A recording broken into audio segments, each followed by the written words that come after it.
Madras high court ਨੇ ਸਪਸ਼ਟ ਕਹਿਤਾ ਸੀ ਵੀ ਇਹਨਾਂ ਲੋਕਾਂ ਨੂੰ ਫਾਹੇ ਟੰਗ ਦੇਣਾ ਚਾਹੀਦਾ ਜੀ। ਤੇ ਜਿਹੜਾ ਦਿੱਲੀ ਹਾਈ ਕੋਰਟ ਨੇ ਇਹ ਕਹਿਤਾ ਸੀਗਾ ਕਿ ਜਿਹੜੇ ਆਕਸੀਜਨ ਸਪਲਾਈ ਦੇ ਵਿੱਚ ਜਿਹੜੀ ਰੁਕਾਵਟ ਬਣ ਰਹੇ ਨੇ ਉਹਨਾਂ ਨੂੰ ਜਿਹੜਾ ਉਹ ਫਾਹੇ ਟੰਗ ਦਿਆਂਗੇ। ਇਸ ਤੋਂ ਇਲਾਵਾ ਹੋਰ ਕੁਝ ਵੀ ਅਸੀਂ ਸੁਣਨਾ ਨਹੀਂ ਚਾਹੁੰਦੇ। ਤੁਸੀਂ ਸ਼ੁਤਰਮੁਰਗ ਵਾਂਗੂ ਖਤਰਾ ਦੇਖ ਕੇ ਆਪਣਾ ਸਿਰ ਰੇਤ ਦੇ ਵਿੱਚ ਵਾੜ ਸਕਦੇ ਹੋ, ਪਰ ਅਸੀਂ ਇਹ ਕੰਮ ਨਹੀਂ ਕਰ ਸਕਦੇ। ਤੁਸੀਂ ਅੰਨੇ ਹੋ ਸਕਦੇ ਹੋ ਪਰ ਅਸੀਂ ਨਹੀਂ ਹੋ ਸਕਦੇ। ਤੁਸੀਂ ਦੇਖਿਆ ਹੋਵੇਗਾ ਪਹਿਲਾਂ ਸਾਡੀ ਜਿਹੜਾ ਸਿਹਤ ਮੰਤਰਾਲੇ ਹੈ, ਇੰਡੀਆ ਦਾ ਸਿਹਤ ਮੰਤਰਾਲੇ, ਉਹ ਇਹ ਕਹਿੰਦਾ ਕਿ ਕਰੋਨਾ ਜਦੋਂ ਤੱਕ ਭਾਰਤ ਦੇ ਵਿੱਚ ਐਂਟਰ ਨਹੀਂ ਹੋਇਆ ਪੂਰੀ ਚੰਗੀ ਤਰ੍ਹਾਂ, ਤਾਂ ਉਹਨਾਂ ਦਾ ਤਾਂ ਇਹ ਕਹਿਣਾ ਸੀ ਕਿ ਕੋਈ ਹੈਲਥ ਇਸ਼ੂ ਹੈ ਹੀ ਨਹੀਂ ਇੰਡੀਆ ਦੇ ਵਿੱਚ। ਮਦਰ ਪਚਈ ਦੀ ਆਪਾਂ ਗੱਲ ਨੂੰ ਸੁਣੀਏ, ਗੂਗਲ ਦੇ ਜਿਹੜੇ ਸੀਓ ਨੇ ਉਹਨਾਂ ਦਾ ਇਹ ਕਹਿਣਾ ਕਿ ਭਾਰਤ ਦੇ ਵਿੱਚ ਹਲੇ ਕਰੋਨਾ ਦਾ ਸਭ ਤੋਂ ਬੁਰਾ ਦੌਰ ਆਉਣਾ ਹਲੇ ਬਾਕੀ ਹੈ। ਹਾਈ ਕੋਰਟ ਦਾ ਕਹਿਣਾ ਹੈ ਕਿ ਤੁਸੀਂ ਜੇ ਆਕਸੀਜਨ ਨਹੀਂ ਪਹੁੰਚਾ ਸਕਦੇ, ਜੇ ਕੁਝ ਨਹੀਂ ਕਰ ਸਕਦੇ, ਤੈਨੂੰ ਅਸੀਂ ਕੰਟੈਂਪਟ ਆਫ ਕੋਰਟ ਮੰਨਾਂਗੇ।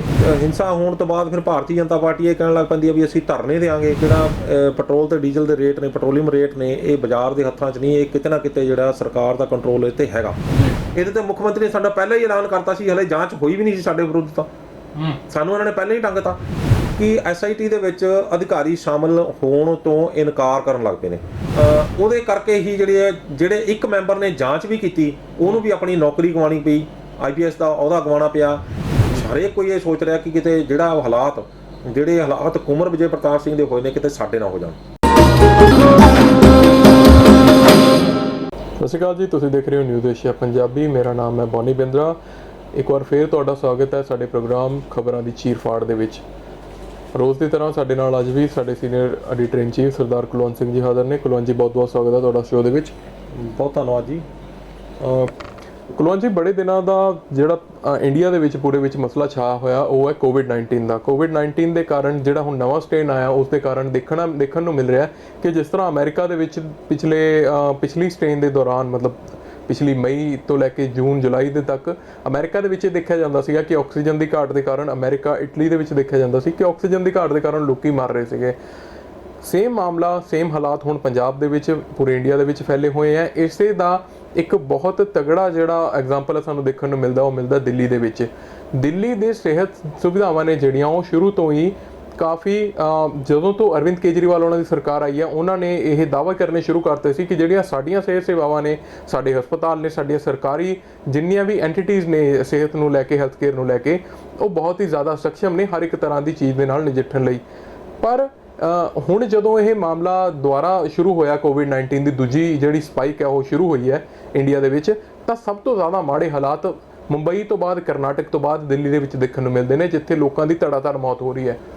ਇਹਦਾ ਇੱਕ ਵੱਡਾ ਕਾਰਨ ਦੱਸਿਆ ਜਾ ਰਿਹਾ ਕਿ ਆਕਸੀਜਨ ਦੀ ਘਾਟ ਦਿੱਲੀ ਦੇ ਵਿੱਚ ਇਸ ਟਾਈਮ ਬਹੁਤ ਜ਼ਿਆਦਾ ਚੱਲ ਰਹੀ ਹੈ। ਉਹਨਾਂ ਨੂੰ 700 ਮੈਟ੍ਰਿਕ ਟਨ ਜਿਹੜੀ ਆਕਸੀਜਨ ਹੈ ਲਿਕੁਇਡ, ਉਹ ਹਰ ਰੋਜ਼ ਦੀ ਚਾਹੀਦੀ ਹੈ, ਪਰ ਉਹਨਾਂ ਨੂੰ ਮਿਲ ਰਹੀ ਹੈ ਕੋਈ 250 ਤੋਂ 300 ਦੇ ਵਿੱਚ। ਹੁਣ ਇਹਦੇ ਵਿੱਚ ਹਾਈ ਕੋਰਟ ਹੈ, ਜਿਹੜੀ ਦਿੱਲੀ ਹਾਈ ਕੋਰਟ ਹੈ, ਉਹਨਾਂ ਨੇ ਸੋ ਮੋਟੋ ਲੈਂਦੇ ਇੱਕ ਆਪਣੇ ਵੱਲੋਂ ਇਨੀਸ਼ੀਏਟਿਵ ਲੈਂਦੇ ਜਿਹੜਾ ਸੈਂਟਰ ਗਵਰਨਮੈਂਟ ਹੈ ਉਹਨੂੰ ਜਵਾਬ ਤਲਬ ਕੀਤਾ ਕਿ ਤੁਸੀਂ ਦੱਸੋ ਕਿ ਰੋਜ਼ ਦੀ ਜਦੋਂ ਉਹਨਾਂ ਦੀ 700 ਮੈਟ੍ਰਿਕ ਟਨ ਦੀ ਜਿਹੜੀ ਲੋਡ ਹੈ ਉਹਨੂੰ ਤੁਸੀਂ ਪੂਰਾ ਨਹੀਂ ਕਰ ਪਾ ਰਹੇ, ਬਲਕਿ ਹੁਣ ਹਿੰਦੁਸਤਾਨ ਟਾਈਮਜ਼ ਅਖਬਾਰ ਦੇ ਵਿੱਚ ਮੈਂ ਪੜ੍ਹ ਪਾ ਰਿਹਾ ਕਿ ਸੁਪਰੀਮ ਕੋਰਟ ਦਾ ਕਹਿਣਾ ਕਿ 550 ਮੈਟ੍ਰਿਕ ਟਨ ਜਿਹੜੀ ਹੈ ਆਕਸੀਜਨ ਹੈ ਉਹ ਸੈਂਟਰ ਗਵਰਨਮੈਂਟ ਆਪਣੇ ਆਪ ਮੰਨੀ ਸੀ ਕਿ ਅਸੀਂ ਇੰਨਾ ਹਰ ਰੋਜ਼ ਪ੍ਰੋਵਾਈਡ ਕਰਵਾ ਸਕਦੇ ਹਾਂ। ਪਰ ਇਹਦੇ ਤੋਂ ਵੀ ਜਿਹੜੀ ਆ ਫਾਲ ਜਿਹੜੀ ਸ਼ਾਰਟ ਹੋ ਰਹੇ ਨੇ, ਇਸ ਤੋਂ ਵੀ ਘੱਟ ਉਹ ਜਿਹੜੀ ਲੇਟਰ ਡੇਜ਼ ਦੇ ਵਿੱਚ ਆ, ਮਤਲਬ ਇਹ ਬੁੱਧਵਾਰ ਦੀ ਗੱਲ ਕਰ ਰਹੇ ਨੇ, ਬੁੱਧਵਾਰ ਨੂੰ ਸਿਰਫ 224 ਮੈਟ੍ਰਿਕ ਟਨ ਹੈ ਜਿਹੜੀ ਉਹ ਆਕਸੀਜਨ ਉੱਥੇ ਪਹੁੰਚਾਈ ਗਈ ਹੈ। ਹੁਣ ਹਾਈ ਕੋਰਟ ਦਾ ਕਹਿਣਾ ਹੈ ਕਿ ਤੁਸੀਂ ਜੇ ਆਕਸੀਜਨ ਨਹੀਂ ਪਹੁੰਚਾ ਸਕਦੇ, ਜੇ ਕੁਝ ਨਹੀਂ ਕਰ ਸਕਦੇ, ਤੈਨੂੰ ਅਸੀਂ ਕੰਟੈਂਪਟ ਆਫ ਕੋਰਟ ਮੰਨਾਂਗੇ। ਅਸੀਂ ਨਾ ਦਾ ਜਵਾਬ ਇਹਦੇ ਵਿੱਚ ਨਹੀਂ ਸੁਣਨਾ ਚਾਹਾਂਗੇ। ਤੁਸੀਂ ਹੁਣੇ ਇਸੇ ਟਾਈਮ ਦਿੱਲੀ ਦੇ ਲੋਕਾਂ ਨੂੰ ਆਕਸੀਜਨ ਪਹੁੰਚਾਈ ਜਾਵੇ, ਲੋਕ ਮਰ ਰਹੇ ਨੇ, ਤੁਸੀਂ ਇੰਨੇ ਹੋ ਸਕਦੇ ਹੋ, ਅਸੀਂ ਇੰਨੇ ਨਹੀਂ ਹਾਂ। ਤੁਸੀਂ ਇਹਦੇ ਬਾਰੇ ਆਪਣੇ ਕੀ ਵਿਚਾਰ ਰੱਖਦੇ ਹੋ? ਦੇਖੋ ਬੋਨੀ, ਜਿਸ ਤਰ੍ਹਾਂ ਦੇ ਹਾਲਾਤ ਬਣ ਚੁੱਕੇ ਨੇ, ਬੜੇ ਬੇਹੱਦ ਚਿੰਤਾ ਦਾ ਵਿਸ਼ਾ ਹੈਗਾ। ਜਿਸ ਤਰ੍ਹਾਂ ਲੋਕ ਮਰ ਰਹੇ ਨੇ, ਬੇਹੱਦ ਚਿੰਤਾ ਦਾ ਵਿਸ਼ਾ ਹੈਗਾ। ਸਰਕਾਰਾਂ ਆਪਣੇ ਫਾਇਦੇ ਲਈ ਅਜਿਹੀਆਂ ਜਿਹੜੀਆਂ ਚੀਜ਼ਾਂ ਨੇ ਉਹਨਾਂ ਨੂੰ ਉਹ ਕਾਫੀ ਜ਼ਿਆਦਾ ਜਿਹੜਾ ਉਹ ਆਪਣੇ ਰਾਜਨੀਤਿਕ ਫਾਇਦੇ ਲਈ ਜਿਹੜੀ ਆ ਉਹ ਯੂਜ਼ ਕਰਨ ਦੀ ਕੋਸ਼ਿਸ਼ ਕਰ ਰਹੀਆਂ ਨੇ।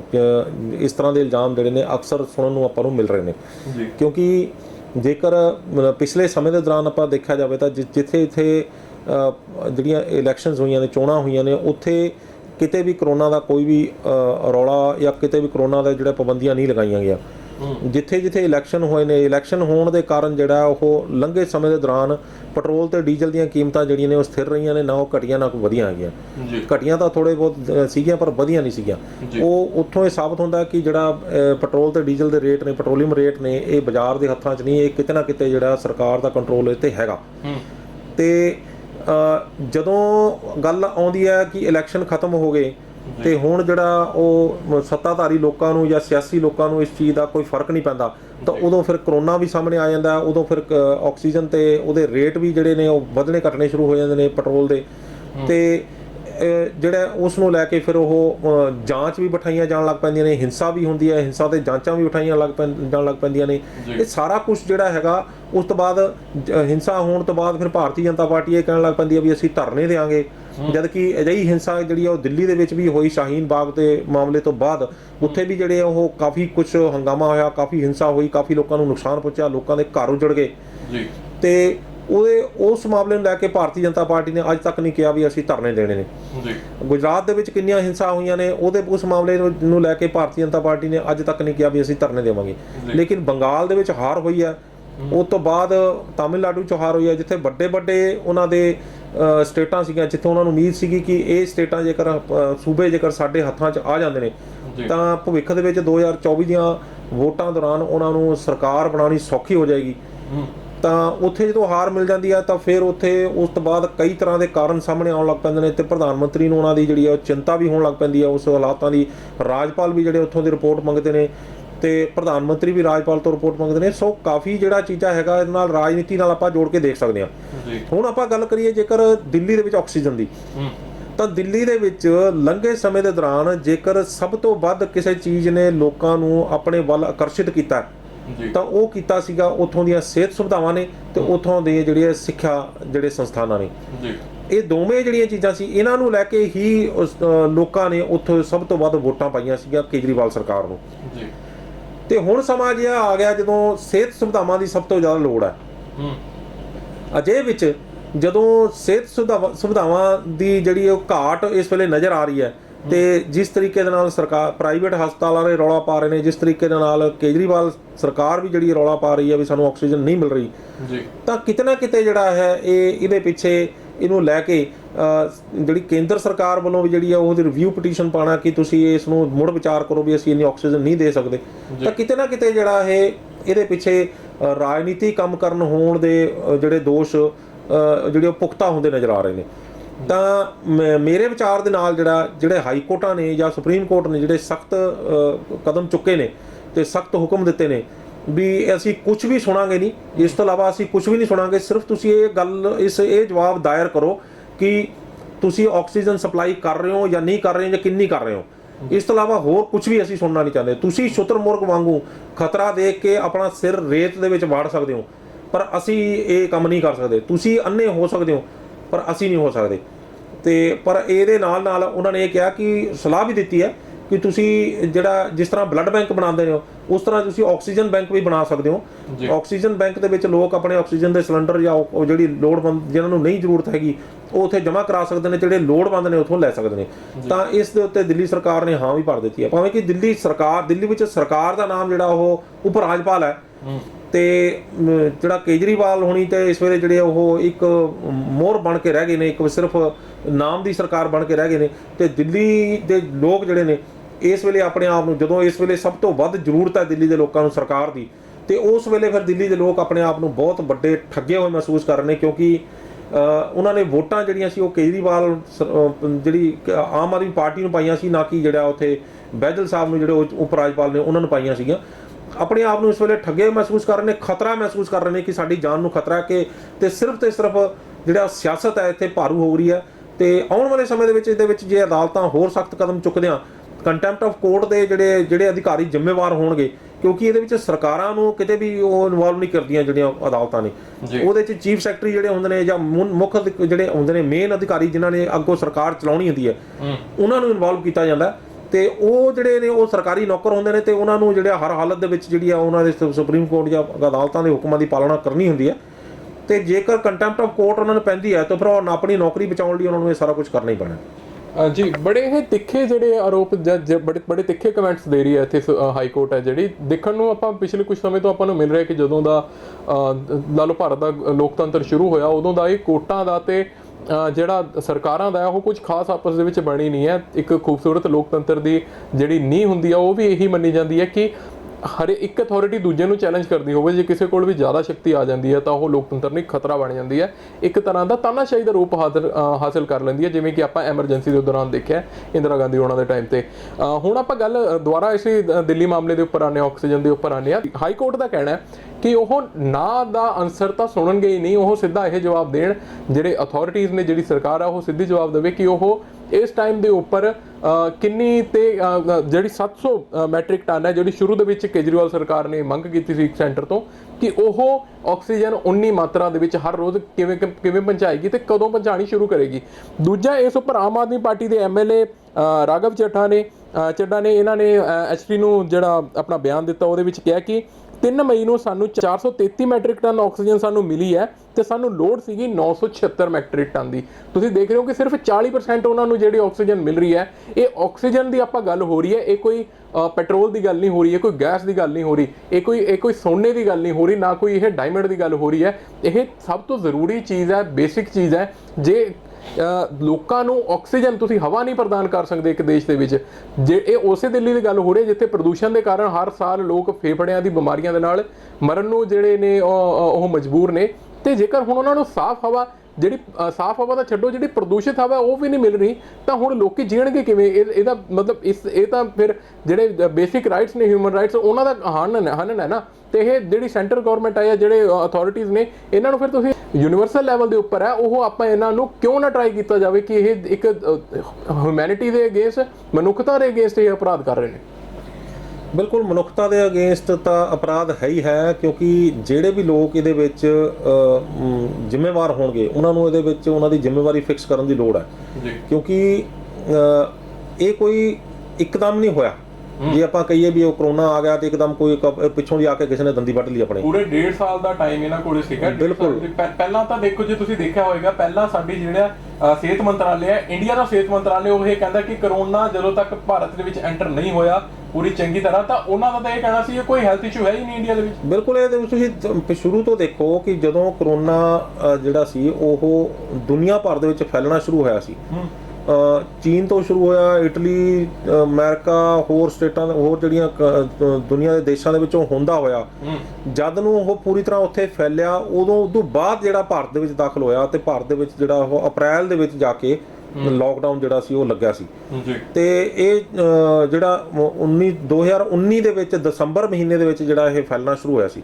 ਸੋ ਸੋਚ ਸਕਦੇ ਹੋ ਕਿ 5 ਮਹੀਨੇ ਬਾਅਦ ਭਾਰਤ ਦੇ ਵਿੱਚ ਆਇਆ ਸੀ। 5 ਮਹੀਨੇ ਤਾਂ ਉਦੋਂ ਸੀਗੇ ਭਾਰਤ ਕੋਲ ਤਿਆਰੀਆਂ ਕਰਨ ਦੇ ਜੀ। ਉਸ ਤੋਂ ਬਾਅਦ ਜਦੋਂ ਇਹ ਦੂਜਾ ਸਟ੍ਰੇਨ ਦੀ ਗੱਲ ਕਰ ਰਹੇ ਨੇ ਤਾਂ ਦੂਜੇ ਸਟ੍ਰੇਨ ਦੇ ਵਿੱਚ ਵੀ ਭਾਰਤ ਕੋਲੇ 1 ਸਾਲ ਪੂਰਾ ਸੀਗਾ ਇਹਦੇ ਵਾਸਤੇ ਤਿਆਰੀਆਂ ਦਾ। ਇਹਦੇ ਵਾਸਤੇ ਉਹਨਾਂ ਕੋਲ ICMR ਵਰਗੀ ਵੱਡੀ ਸੰਸਥਾ ਹੈਗੀ ਆ, ਜਿਹੜੀ ਇੰਡੀਅਨ ਮੈਡੀਕਲ ਐਸੋਸੀਏਸ਼ਨ ਵਰਗੀ ਵੱਡੀ ਸੰਸਥਾ ਹੈਗੀ ਆ, ਸੀਰਮ ਇੰਸਟੀਚਿਊਟ ਹੈ। ਬਿਲਕੁਲ, ਸੀਰਮ ਇੰਸਟੀਚਿਊਟ ਹੈ। ਤਾਂ ਬੜੇ ਵੱਡੇ ਇੰਸਟੀਚਿਊਟ ਨੇ ਜਿਨ੍ਹਾਂ ਦੇ ਕੋਲ ਵਿਗਿਆਨਿਕ ਡਾਕਟਰਾਂ ਦੀ ਟੀਮਾਂ ਵੱਡੇ ਲੈਵਲ ਦੇ ਉੱਤੇ ਜਿਹੜੇ ਉਹ ਮਾਹਰ ਲੋਕ ਨੇ, ਜਿਨ੍ਹਾਂ ਵੱਲੋਂ ਇਹ ਸਾਰਾ ਕੁਝ ਪਹਿਲਾਂ ਹੀ ਪ੍ਰਬੰਧ ਕੀਤੇ ਜਾਣ ਦੀਆਂ ਜਿਹੜੀਆਂ ਸਲਾਹਾਂ ਇਹ ਦੇ ਸਕਦੇ ਸੀ ਤੇ ਉਹ ਦੱਸ ਸਕਦੇ ਸੀ ਵੀ ਕਿਸ ਤਰੀਕੇ ਨਾਲ ਅੱਗੇ ਆਉਣ ਵਾਲਾ ਸਮਾਂ ਜਿਹੜਾ ਹੋਰ ਮਾਰੂ ਹੋ ਸਕਦਾ। ਕਿਉਂਕਿ ਇਹਦੀ ਸਭ ਤੋਂ ਵੱਡੀ ਉਦਾਹਰਨ ਹੈ ਕਿ ਚੰਨ ਜਾਂ ਮਾਰਸ ਯਾਨੀ ਮੰਗਲ ਜਾਂ ਹੋਰ ਗ੍ਰਹਿ ਜਿੱਥੇ ਸਾਨੂੰ ਕਦੇ ਕੋਈ ਇਨਸਾਨ ਗਿਆ ਹੀ ਨਹੀਂ ਅੱਜ ਤੱਕ, ਮੰਗਲ ਦੇ ਉੱਤੇ ਅੱਜ ਤੱਕ ਕੋਈ ਇਨਸਾਨ ਗਿਆ ਨਹੀਂ, ਉੱਥੇ ਦੇ ਵਾਤਾਵਰਣ ਬਾਰੇ ਵੀ ਜਿਹੜੇ ਉਹ ਵਿਗਿਆਨਿਕ ਦੱਸ ਸਕਦੇ ਨੇ ਵੀ ਉੱਥੇ ਕਿੱਥੇ ਦੇ ਕਿੱਦਾਂ ਦਾ ਵਾਤਾਵਰਣ ਹੈ, ਉੱਥੇ ਕਿੱਦਾਂ ਜੇ ਜਾਏਗਾ ਇਨਸਾਨ ਨੂੰ ਉੱਥੇ ਕਿੱਦਾਂ ਦੀਆਂ ਤਿਆਰੀਆਂ ਨਾਲ ਜਾਣਾ ਚਾਹੀਦਾ।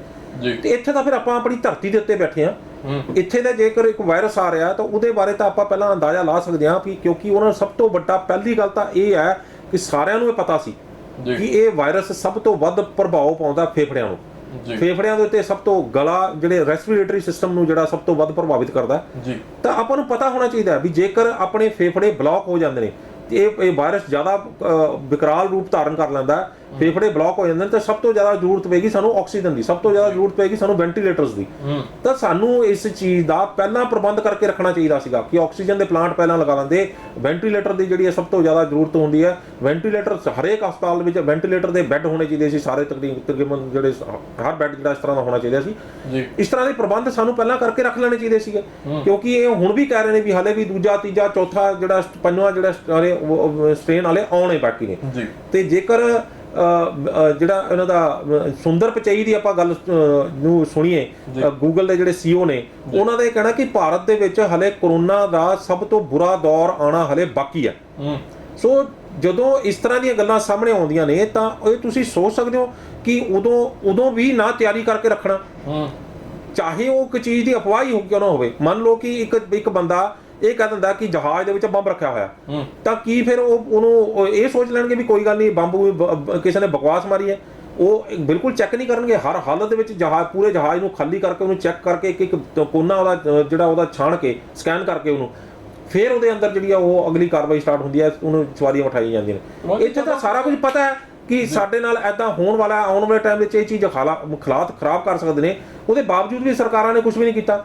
ਤਾਂ ਇਨਸਾਨ ਜਿਹੜੇ ਮਰ ਰਹੇ ਨੇ, ਮੈਨੂੰ ਤਾਂ ਇਹ ਲੱਗਦਾ ਕਿ ਜਿਹੜੇ ਮਰ ਰਹੇ ਨੇ ਉਹਨਾਂ ਲੋਕਾਂ ਨੂੰ ਇਹਨਾਂ ਦੇ ਖਿਲਾਫ ਜਿਹੜੀਆਂ ਪਟੀਸ਼ਨਾਂ ਫਾਈਲ ਕਰਨੀਆਂ ਚਾਹੀਦੀਆਂ ਨੇ ਵੀ ਇਹ ਸਾਡੇ ਬੰਦਿਆਂ ਦੀ ਮੌਤ ਦੇ ਜ਼ਿੰਮੇਵਾਰ ਇਹ ਨੇ ਜੀ। ਜਿਵੇਂ ਕਿ ਹਾਈ ਕੋਰਟਾਂ ਦਾ ਇੱਕ ਸਪਸ਼ਟ ਕਹਿਣਾ ਹੈਗਾ, ਮਦਰਾਸ ਹਾਈ ਕੋਰਟ ਨੇ ਸਪਸ਼ਟ ਕਹਿਤਾ ਸੀ ਵੀ ਇਹਨਾਂ ਲੋਕਾਂ ਨੂੰ ਫਾਹੇ ਟੰਗ ਦੇਣਾ ਚਾਹੀਦਾ ਜੀ। ਤੇ ਜਿਹੜਾ ਦਿੱਲੀ ਹਾਈ ਕੋਰਟ ਨੇ ਇਹ ਕਹਿਤਾ ਸੀਗਾ ਕਿ ਜਿਹੜੇ ਆਕਸੀਜਨ ਸਪਲਾਈ ਦੇ ਵਿੱਚ ਜਿਹੜੀ ਰੁਕਾਵਟ ਬਣ ਰਹੇ ਨੇ ਉਹਨਾਂ ਨੂੰ ਜਿਹੜਾ ਉਹ ਫਾਹੇ ਟੰਗ ਦਿਆਂਗੇ। ਇਸ ਤਰ੍ਹਾਂ ਦੀਆਂ ਟਿੱਪਣੀਆਂ ਜਦੋਂ ਆ ਰਹੀਆਂ ਨੇ ਤਾਂ ਫਿਰ ਬਿਲਕੁਲ ਜਾਇਜ਼ ਹੈ ਜੀ। ਕਿਉਂ ਨਹੀਂ ਇਹ ਸਮਝਦੇ ਕਿ ਇੱਕ ਕੀਮਤੀ ਜਾਨ। ਮੈਂ ਇੱਕ ਵਾਰੀ ਇੱਕ ਜਗ੍ਹਾ ਦੇ ਉੱਤੇ ਬੈਠਾ ਬੁੰਨੀ, ਇੱਕ ਰੈਸਟੋਰੈਂਟ ਦੇ ਵਿੱਚ ਬੈਠਾ ਸੀ, ਤਾਂ ਉੱਥੇ ਕਿਸੇ ਨੇ ਆਵਾਜ਼ ਲਗਾਈ ਕਿ ਉਹ ਛੋਟੂ ਜਿਹੜਾ ਉੱਥੇ ਦਾ ਵੇਟਰ ਸੀਗਾ ਜੀ। ਤਾਂ ਮੇਰੇ ਨਾਲ ਦਾ ਇੱਕ ਬੰਦਾ ਜਿਹੜਾ ਉਹ ਬੈਠਾ ਸੀਗਾ, ਉਹ ਕਹਿੰਦਾ ਵੀ ਇਹ ਬੇਸ਼ੱਕ ਇੱਥੇ ਛੋਟੂ ਆ ਪਰ ਆਪਣੇ ਘਰ ਦਾ ਇਹ ਵੱਡੂ ਹੈ, ਕਿਉਂਕਿ ਇਸ ਦੇ ਸਿਰ ਦੇ ਉੱਤੇ ਸਾਰੇ ਘਰ ਦੀ ਜ਼ਿੰਮੇਵਾਰੀ ਹੈ, ਇਹੀ ਆਪਣੇ ਘਰ ਨੂੰ ਚਲਾ ਰਿਹਾ ਜੀ। ਸੋ ਤੁਸੀਂ ਸੋਚ ਸਕਦੇ ਹੋ ਕਿ ਇੱਕ ਬੰਦਾ ਜਿਹਦੀ ਜਾਨ ਚਲੀ ਗਈ ਹੋਵੇ, ਉਸ ਬੰਦੇ ਦੀ ਜਾਨ ਜਿਹੜੀ ਕੀਮਤ ਹੈ ਉਹ ਪੂਰੇ ਪਰਿਵਾਰ ਨੂੰ ਭੁਗਤਣਾ ਪੈਂਦਾ। ਉਸ ਪੂਰੇ ਪਰਿਵਾਰ ਦਾ ਵੱਡੂ ਹੁੰਦਾ, ਉਹ ਪੂਰੇ ਪਰਿਵਾਰ ਨੂੰ ਚਲਾਉਣ ਵਾਲਾ ਹੁੰਦਾ। ਇੱਕ ਬੰਦੇ ਦੀ ਮੌਤ ਕਿੰਨਿਆਂ ਨੂੰ ਜਿਹੜਾ ਪ੍ਰਭਾਵਿਤ ਕਰ ਜਾਂਦੀ ਹੈ, ਇਹ ਤੁਸੀਂ ਅੰਦਾਜ਼ਾ ਲਾ ਸਕਦੇ ਹੋ।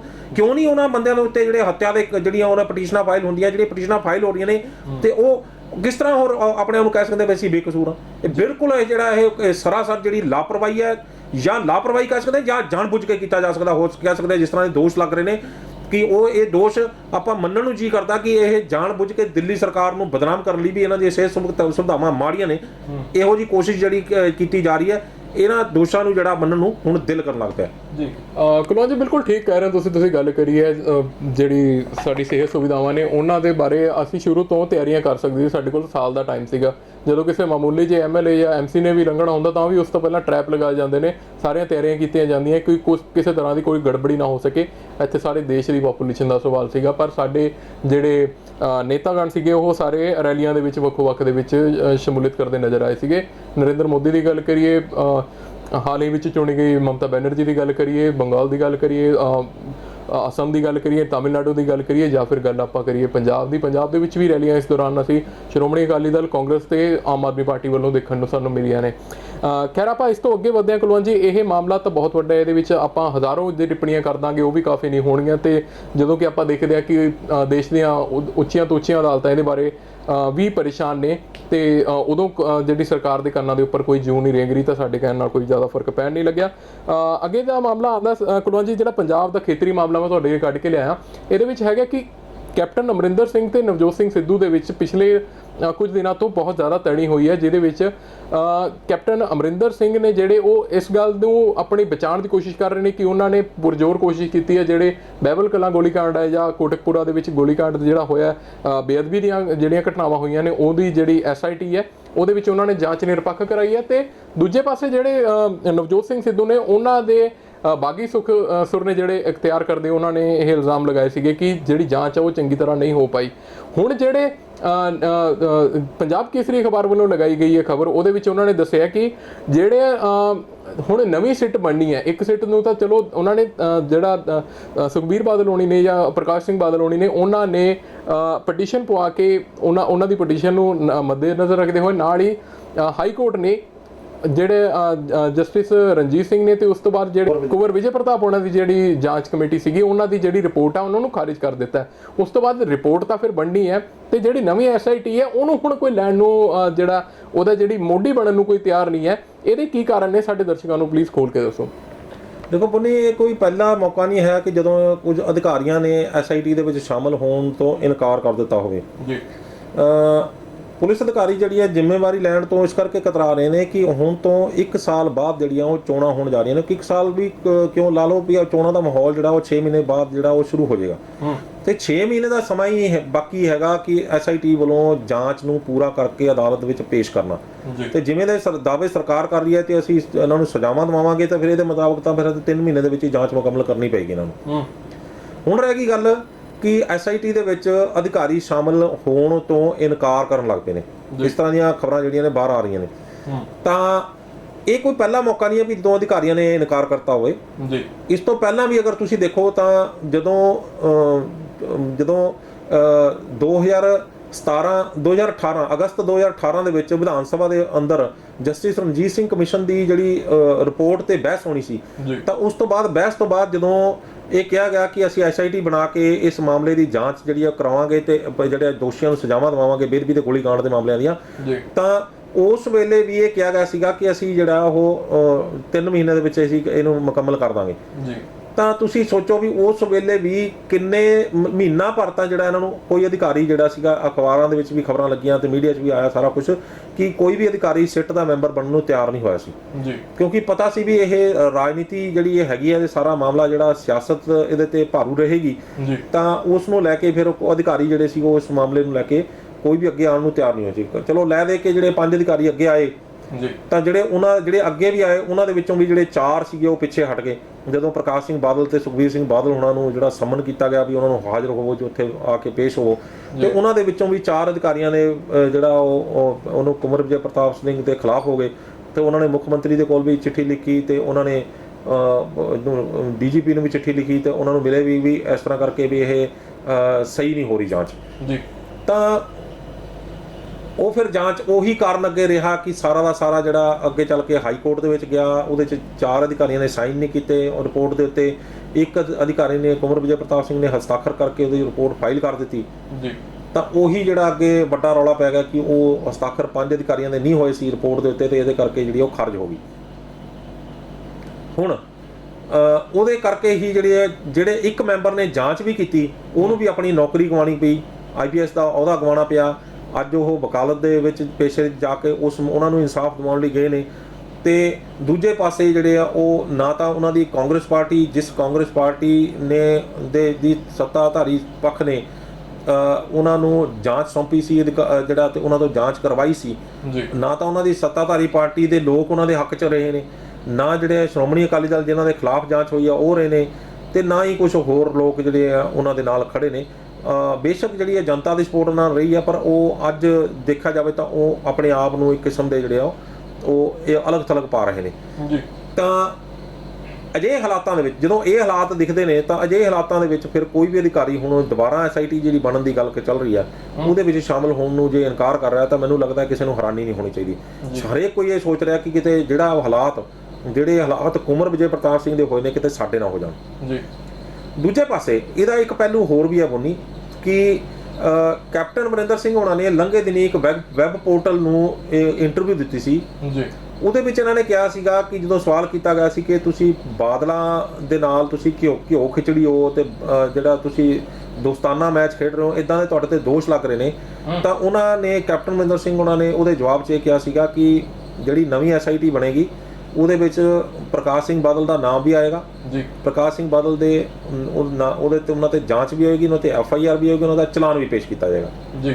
ਹੁਣ ਅਜਿਹੇ ਹਾਲਾਤਾਂ ਦੇ ਵਿੱਚ ਹੁਣ ਇਹਨੂੰ ਥੋੜਾ ਜਿਹਾ ਸਮਝਣ ਦੀ ਲੋੜ ਹੈ।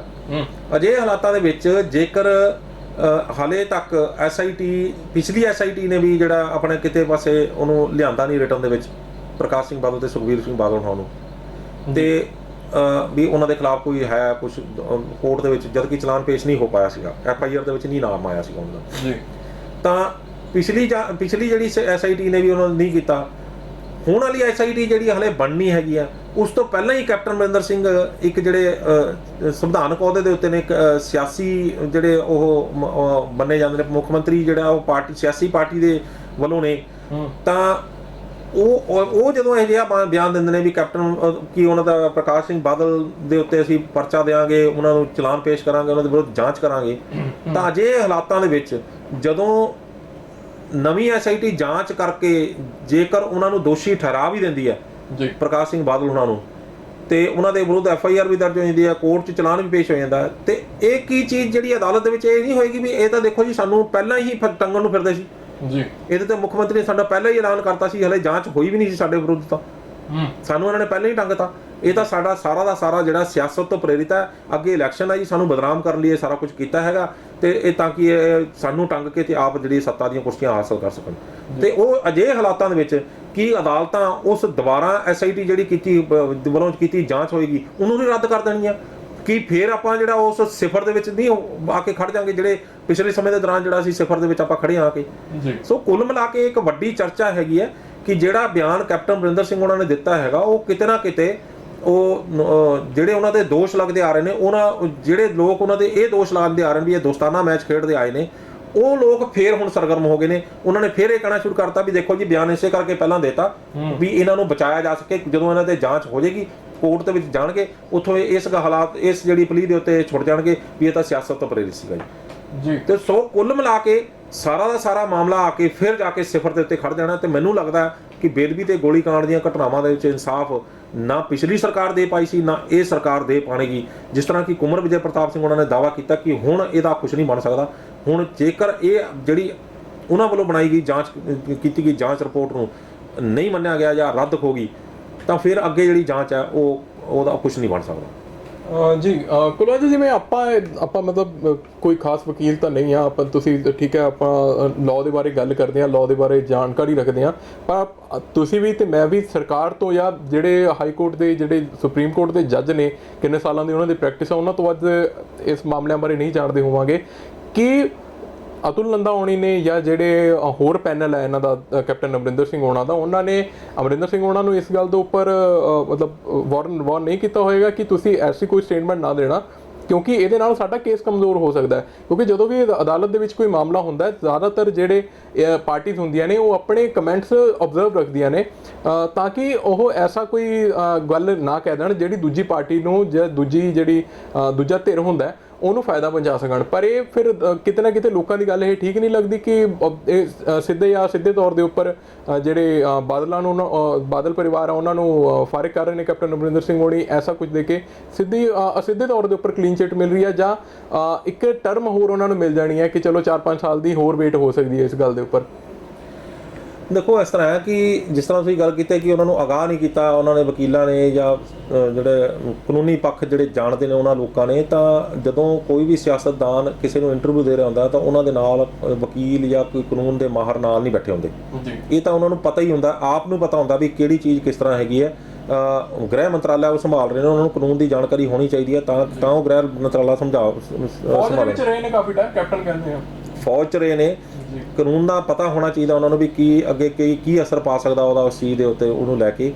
ਤੇ ਜਿਸ ਤਰੀਕੇ ਦੇ ਨਾਲ ਕੈਪਟਨ ਅਮਰਿੰਦਰ ਸਿੰਘ ਉਹਨਾਂ ਨੇ ਇਹ ਬਿਆਨ ਦਿੱਤਾ ਹੈਗਾ ਉਹ ਕੁੱਲ ਮਿਲਾ ਕੇ ਜਿਹੜਾ ਉਹ ਸਿੱਧਾ ਫਾਇਦਾ ਜਿਹੜਾ ਉਹਦੇ ਮੁਲਜ਼ਮ ਪੱਖ ਹੋਏਗਾ, ਚਾਹੇ ਪੁਲਿਸ ਵਾਲੇ ਹੋਣ, ਚਾਹੇ ਉਹ ਸਿਆਸਤਦਾਨ ਹੋਣ, ਚਾਹੇ ਉਹ ਪ੍ਰਕਾਸ਼ ਸਿੰਘ ਬਾਦਲ ਦੇ ਉੱਤੇ ਜਿਸ ਤਰ੍ਹਾਂ ਦੇ ਦੋਸ਼ ਲਾ ਰਹੇ ਨੇ ਉੱਦਾਂ ਦੇ ਹੋਣ, ਕਿਉਂਕਿ ਇਹ ਉਹਨਾਂ ਨੇ ਜਾਂਚ ਸ਼ੁਰੂ ਹੋਣ ਤੋਂ ਪਹਿਲਾਂ ਇਹ ਸਾਰੀ ਗੱਲ ਕਹਿਤੀ ਹੈ। ਹੁਣ ਆਪਾਂ ਇਹਨੂੰ ਨਵੇਂ ਸਿਰੇ ਤੋਂ ਜਾਂਚ ਸ਼ੁਰੂ ਹੋਣ ਤੋਂ ਪਹਿਲਾਂ ਇਸ ਕਰਕੇ ਕਹਿ ਰਹੇ ਹਾਂ ਕਿਉਂਕਿ ਪਿਛਲੀ ਜਾਂਚ ਰਿਪੋਰਟ ਰੱਦ ਹੋ ਚੁੱਕੀ ਹੈ ਜੀ, ਤੇ ਇਹਨੂੰ ਆਪਾਂ ਜਾਂਚ ਸ਼ੁਰੂ ਹੋਣ ਤੋਂ ਪਹਿਲਾਂ ਹੀ ਕਹਾਂਗੇ ਜੀ ਕਿਉਂਕਿ ਪਿਛਲੀ ਜਾਂਚ ਰਿਪੋਰਟ ਰੱਦ ਹੋ ਚੁੱਕੀ ਹੈ। ਇਸ ਵੇਲੇ ਸਿਫਰ ਤੋਂ ਸ਼ੁਰੂ ਹੋਣਗੇ ਉਹ, ਤਾਂ ਉਹ ਇਹ ਕਹਿਣਗੇ ਕਿ ਜਾਂਚ ਸ਼ੁਰੂ ਹੋਣ ਤੋਂ ਪਹਿਲਾਂ ਹੀ ਇਹਨਾਂ ਨੇ ਸਾਨੂੰ ਜਿਹੜਾ ਦੋਸ਼ੀ ਠਹਿਰਾਤਾ ਜੀ, ਸਾਡਾ ਤਾਂ ਜਿਹੜਾ ਅਸੀਂ ਹਾਲੇ ਕੋਈ ਗੱਲ ਕੀਤੀ ਹੋ ਨਹੀਂ, ਸਾਨੂੰ ਤਾਂ ਜਾਂਚ ਸ਼ੁਰੂ ਹੋਣ ਤੋਂ ਪਹਿਲਾਂ ਹੀ ਦੋਸ਼ੀ ਠਹਿਰਾਤਾ। ਇਹ ਸਾਰਾ ਦਾ ਸਾਰਾ ਸਿਆਸਤ ਤੋਂ ਪ੍ਰੇਰਿਤ ਹੈ। ਇਹਨਾਂ ਨੇ ਸਾਨੂੰ ਜਿਹੜਾ ਸਿਆਸੀ ਤੌਰ ਦੇ ਉੱਤੇ ਢਾਹ ਲਾਉਣ ਲਈ, ਕਿਉਂਕਿ ਅਸੀਂ ਸਿਆਸੀ ਪਾਰਟੀ ਦੇ ਮੁਖੀਆਂ, ਅਸੀਂ ਸਿਆਸੀ ਪਾਰਟੀ ਦੇ ਸਰਪ੍ਰਸਤ ਹਾਂ, ਅਸੀਂ 5 ਵਾਰ ਮੁੱਖ ਮੰਤਰੀ ਰਹਿ ਚੁੱਕੇ ਹਾਂ, ਸਾਡੀ ਸਰਕਾਰ ਅੱਗੇ ਬਣਨ ਦੇ ਚਾਂਸ ਹੋ ਰਹੇ ਸੀਗੇ, ਇਸ ਕਰਕੇ ਜਿਹੜਾ ਇਹਨਾਂ ਨੇ ਸਾਨੂੰ ਜਿਹੜਾ ਸਿਆਸਤ ਤੋਂ ਪ੍ਰੇਰਿਤ ਜਿਹੜਾ ਇਸ ਤਰ੍ਹਾਂ ਸਾਨੂੰ ਇਹਨਾਂ ਨੇ ਅੰਦਰ ਕਰਤਾ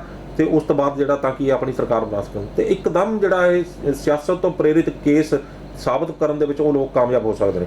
ਸੋ ਮੈਨੂੰ ਇਹ ਲੱਗਦਾ ਕਿ ਕਿਤੇ ਨਾ ਕਿਤੇ ਜਿਹੜਾ ਇਹ ਕੁਛ ਨਾ ਕੁਛ ਅਜਿਹਾ ਹੋਇਆ ਜਿਹਦੇ ਨਾਲ ਨਵਜੋਤ ਸਿੰਘ ਸਿੱਧੂ ਉਹਨਾਂ ਦੇ 75-25 ਦੇ ਬਿਆਨ ਨੂੰ ਬਲ ਮਿਲਿਆ ਤੇ ਚਾਚਾ ਭਤੀਜਾ ਵਾਲੀ ਸਰਕਾਰ ਨੂੰ ਬਲ ਮਿਲਿਆ ਤੇ ਜਿਹੜੇ ਲੋਕ ਇਹਨਾਂ ਨੂੰ ਇਹ ਕਹਿ ਰਹੇ ਨੇ ਵੀ ਇਹ ਦੋਸਤਾਨਾ ਮੈਚ ਖੇਡ ਰਹੇ ਨੇ ਉਹਨਾਂ ਦੇ ਜਿਹੜੇ ਦੋਸ਼ਾਂ ਨੂੰ ਬਲ ਮਿਲਿਆ ਤੇ ਇਹ ਬਲ ਕਿੰਨਾ ਕੁ ਮਿਲਿਆ ਇਹ ਆਉਣ ਵਾਲੇ ਸਮੇਂ ਦੌਰਾਨ ਪਤਾ ਲੱਗੇਗਾ ਜਦੋਂ ਇਹ ਜਾਂਚ ਅੱਗੇ ਹੋ ਕੇ ਅਦਾਲਤਾਂ 'ਚ ਪਹੁੰਚੇਗੀ ਤੇ ਉੱਥੋਂ ਇਹ ਜਾਂਚ ਦੇ ਉੱਤੇ ਇਹੀ ਗੱਲਾਂ ਦੀਆਂ ਜਿਹੜੀਆਂ ਉਹ ਅੱਗੇ ਪਲੀ ਚੱਕਣਗੇ ਉਹ ਤੇ ਉਹ ਸਾਰਾ ਦਾ ਸਾਰਾ ਜਿਹੜਾ ਉਹ ਮਾਮਲਾ ਜਿਹੜਾ ਉਹ ਉੱਡਣ ਕੰਢੇ ਪਹੁੰਚ ਜਾਏਗਾ। ਜੀ ਕੁਲਵੰਤ ਜੀ ਬਹੁਤ ਬਹੁਤ ਧੰਨਵਾਦ ਆ ਤੁਹਾਡਾ ਸਾਡੇ ਨਾਲ ਜੁੜਨ ਲਈ। ਅੱਜ ਸਾਡੇ ਕੋਲ ਸੀਗਾ ਇੰਨਾ ਹੀ ਸਮਾਂ, ਤੇ ਕੱਲ ਤੁਹਾਡੇ ਨਾਲ ਫੇਰ ਜੁੜਾਂਗੇ। ਬਹੁਤ ਧੰਨਵਾਦ ਜੀ। ਸੋ ਇਹ ਸਨ ਸਾਡੇ ਐਡੀਟਰ ਇਨ ਚੀਫ ਸਰਦਾਰ ਕੁਲਵੰਤ ਸਿੰਘ ਜੀ। ਤੁਸੀਂ ਦੋਵੇਂ ਮਸਲਿਆਂ ਦੇ ਬਾਰੇ ਖੁੱਲ੍ਹ ਕੇ ਜਾਣਕਾਰੀ ਦਿੱਤੀ ਹੈ ਸਾਡੇ ਦਰਸ਼ਕਾਂ ਨੂੰ, ਤੇ ਦਰਸ਼ਕੋ ਤੁਸੀਂ ਵੀ ਪੂਰੇ ਮਾਮਲਾ ਤੁਹਾਡੇ ਸਾਹਮਣੇ ਅਸੀਂ ਖੋਲ੍ਹ ਕੇ ਰੱਖ ਦਿੱਤਾ, ਜੋ ਸਾਡੇ ਪੱਖ ਸੀ, ਜੋ ਸਰਕਾਰੀ ਪੱਖ ਸੀ, ਤੇ ਜੋ ਅਖਬਾਰਾਂ ਦੇ ਪੱਖ ਸੀ। ਉਹਨਾਂ ਤਿੰਨਾਂ ਚੀਜ਼ਾਂ ਦੀ ਅਸੀਂ ਚੀਰ-ਫਾੜ ਕਰਕੇ ਤੁਹਾਡੇ ਸਾਹਮਣੇ ਰੱਖ ਦਿੱਤੀ ਹੈ। ਹੁਣ ਤੁਸੀਂ ਆਬਜ਼ਰਵ ਕਰਨਾ ਕਿ ਕੀ ਸਹੀ ਹੈ, ਕੀ ਗਲਤ ਹੈ, ਤੇ ਕੀ ਹੋਣਾ ਚਾਹੀਦਾ ਹੈ। ਆਕਸੀਜਨ ਦਾ ਮਸਲਾ ਹਜੇ ਵੀ ਇਸ ਟਾਈਮ ਸਭ ਤੋਂ ਜ਼ਿਆਦਾ ਵੱਡਾ ਬਣਿਆ ਹੋਇਆ ਹੈ। ਸਿਰਫ ਦਿੱਲੀ ਦੇ ਵਿੱਚ ਹੀ ਨਹੀਂ, ਪੰਜਾਬ ਦੇ ਵਿੱਚ ਵੀ ਹੁਣ ਆਕਸੀਜਨ ਦੀ ਕਿੱਲਤ ਜਿਹੜੀ ਹੈ ਉਹ ਦਿਖਣੀ ਸ਼ੁਰੂ ਹੋ ਗਈ ਹੈ। ਹਰਿਆਣਾ ਨੇ ਇੱਕ ਨਵੀਂ ਪਹਿਲ ਕਰਦੇ ਹੋਏ ਇਸ ਗੱਲ ਦਾ ਉੱਪਰ ਵੱਡਾ ਜਿਹੜਾ ਸਟੈਪ ਲਿੱਤਾ। ਉਹਨਾਂ ਨੇ ਕਿਹਾ ਕਿ ਜਿਹੜੇ ਵੀ ਪ੍ਰਾਈਵੇਟ ਜਿਹੜੀਆਂ ਐਂਬੂਲੈਂਸਿਸ ਨੇ, ਉਹ ਜੇਕਰ ਕੋਈ ਵੀ ਓਵਰਚਾਰਜ ਕਰਦੀਆਂ ਨੇ, ਤੁਹਾਡੇ ਤੋਂ ਜ਼ਿਆਦਾ ਪੈਸੇ ਲੈਂਦੀਆਂ ਨੇ, ਤਾਂ ਉਹਨਾਂ ਉੱਪਰ 50,000 ਤੱਕ ਦਾ ਜਿਹੜਾ ਜੁਰਮਾਨਾ ਹੈ ਉਹ ਲਗਾਇਆ ਜਾ ਸਕੇਗਾ। ਦਿੱਲੀ ਹਾਈ ਕੋਰਟ ਕਹਿੰਦੀ ਹੈ ਕਿ ਜੇਕਰ ਕੋਈ ਵੀ ਕਾਲਾ ਬਾਜ਼ਾਰੀ ਕਰਦਾ ਦਿਖਦਾ ਹੈ ਆਕਸੀਜਨ ਦੇ ਨਾਮ ਦੇ ਉੱਪਰ, ਤਾਂ ਉਹਦੇ ਉੱਪਰ ਵੀ ਸਖਤ ਤੋਂ ਸਖਤ ਕਾਰਵਾਈ ਹੋਏਗੀ। ਤੇ ਇਹ ਜਿਹੜਾ ਇਸ ਦਾ ਸਾਰਾ ਕੰਟਰੋਲ ਹੈ ਉਹ ਸਰਕਾਰ ਆਪਣੇ ਹੱਥ ਦੇ ਵਿੱਚ ਲਵੇ। ਸਰਕਾਰ ਦੇ ਹੱਥ ਵਿੱਚ ਜਿੰਨਾ ਕੁ ਕੰਟਰੋਲ ਹੈ, ਉਸ ਦੇ ਨਾਲ ਦਿੱਲੀ ਵਾਲਿਆਂ ਨੂੰ ਤਾਂ ਆਕਸੀਜਨ ਨਹੀਂ ਮਿਲ ਪਾ ਰਹੀ। ਤੁਹਾਡੇ ਤੱਕ ਜੇ ਆਕਸੀਜਨ ਪਹੁੰਚਦੀ ਹੈ, ਤੁਹਾਡੇ ਤੱਕ ਜੇ ਸਹੀ ਸੁਵਿਧਾਵਾਂ ਪਹੁੰਚਦੀਆਂ ਨੇ, ਤਾਂ ਆਪਣੇ ਆਪ ਨੂੰ ਖੁਸ਼ਕਿਸਮਤ ਸਮਝੋ। ਦੇਖਦੇ ਰਹੋ ਨਿਊਜ਼ ਏਸ਼ੀਆ ਪੰਜਾਬੀ। ਮੇਰਾ ਨਾਮ ਹੈ ਬੋਨੀ ਬਿੰਦਰਾ।